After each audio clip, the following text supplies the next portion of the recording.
My name is Gerald Schottel, and I'm 35 years old. Today I'm interviewing my father, Gerald William Schottel. We're in Houston, Texas. Today is June the 13th, 2017.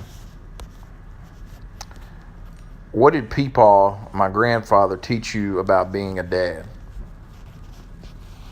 He he had by example. In other words, he did stuff for us. He provided for us. He let us do things, and he sent us to Catholic school.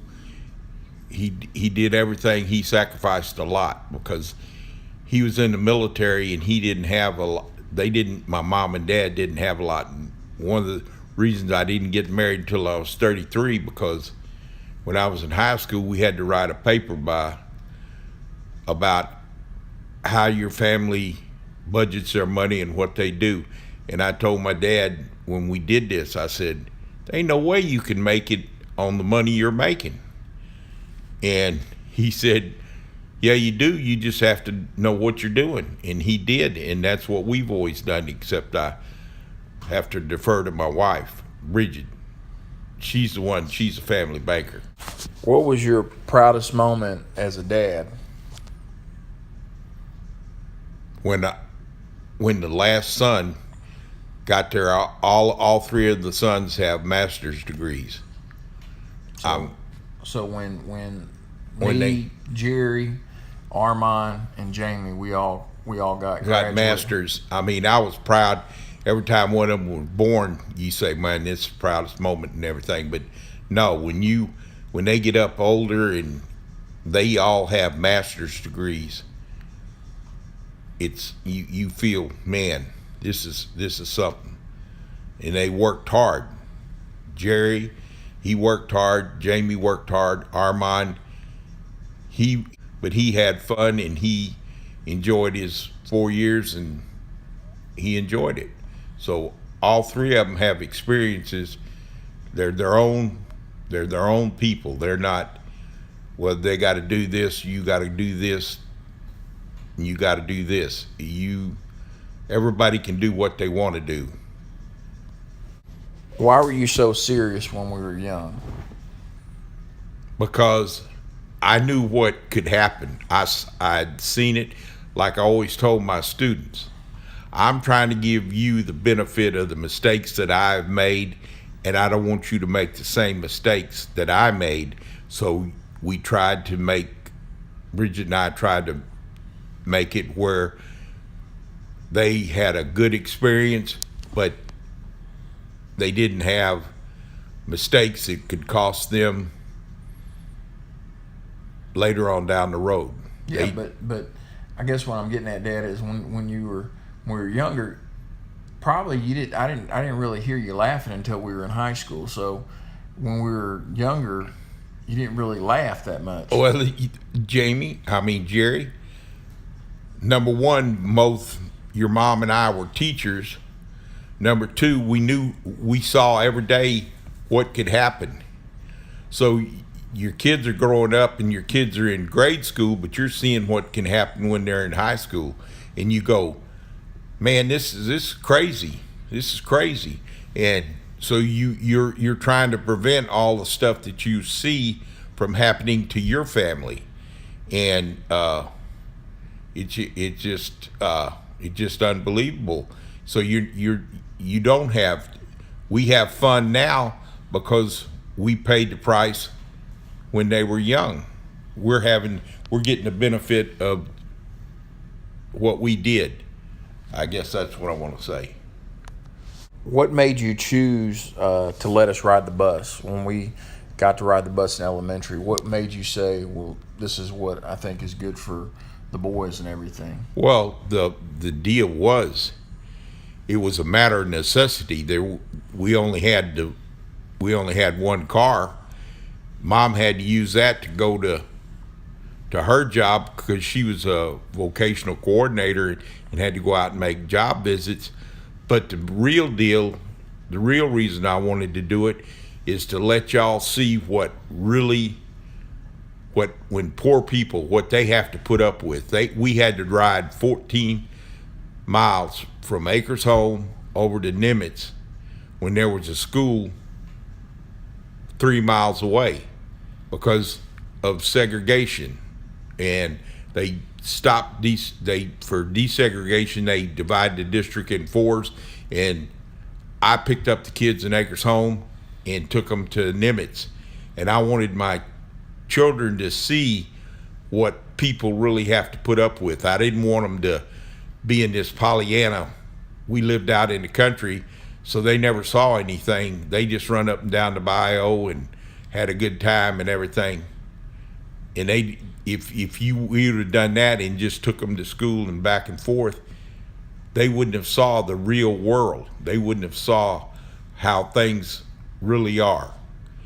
So therefore they know, and therefore here again, they're not going to make the mistakes because they see what can happen. They see what can happen to the kids on the bus.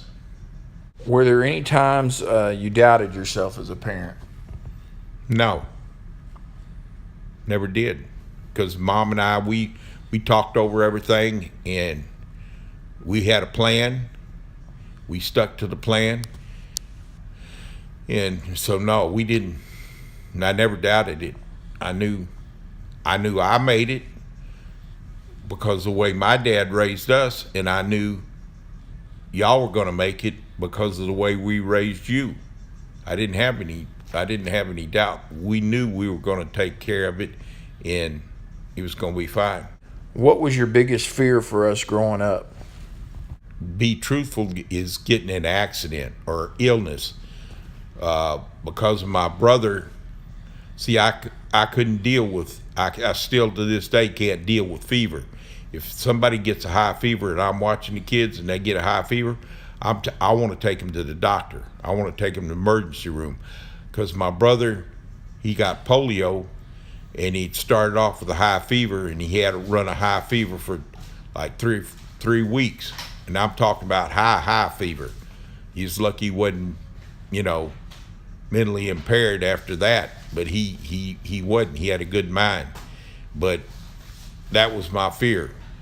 Something that I could, let's put it this way, there's things that you can fix and things that you can't. Illness is something you can't fix.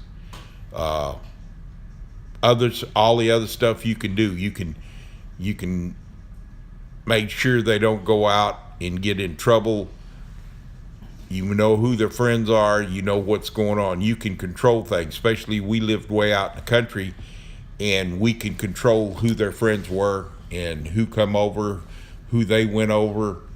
We knew what was going on, so we could control that, but we couldn't. You can't control illness. That's my greatest fear. What are your dreams for your grandkids?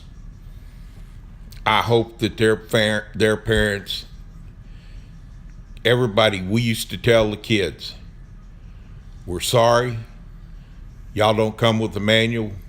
We're raising you the best way we know how, but we can't guarantee it's the best. We experiment on Armand. We got a little bit better with Jerry, and then we did really good with Jamie, because you learn as you go, and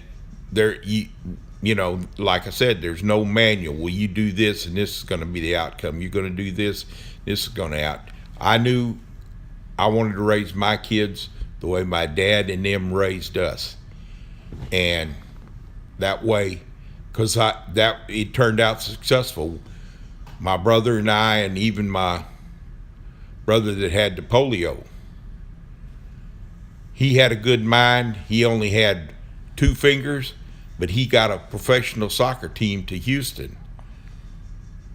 And so I knew if you work hard enough and you want something bad enough, you can get it. And that's what we instilled in the boys. And so we knew they were going to be successful. We didn't realize how successful they were going to be. And that's what I want for the grandkids.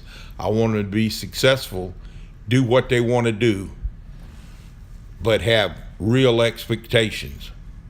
Why did you make us work so much at the school when we were kids? Well, here again, You go up to the school, you had a swimming pool there, you had a basketball, stuff. You could work out, you could have fun, but you were learning stuff and you learned how to work hard. And when we did a lot of stuff to school, you didn't get paid for it, but I used to tell y'all, hey, this is what you got to do if you don't have an education. So you want to get an education and be successful. You can not get an education, and here again you could see the kids that come up there, and that's all they had was school. And when school was over, they didn't have anything. Yeah, I think that probably us working up at the school was the thing that shaped us the most. That and riding the bus. I think that those were the two. You got to see how life really is. It didn't, like I said, a lot of parents, they give their kids money, they take them to all these things and do all this stuff, and they get a false sense, well, hey, I don't really need, my family provides everything. We didn't provide everything. We told you, hey, we're not doing this because we're not going to spend all our time up here and doing this. Things through school you get, but it's got a limit on it, except for history fair. And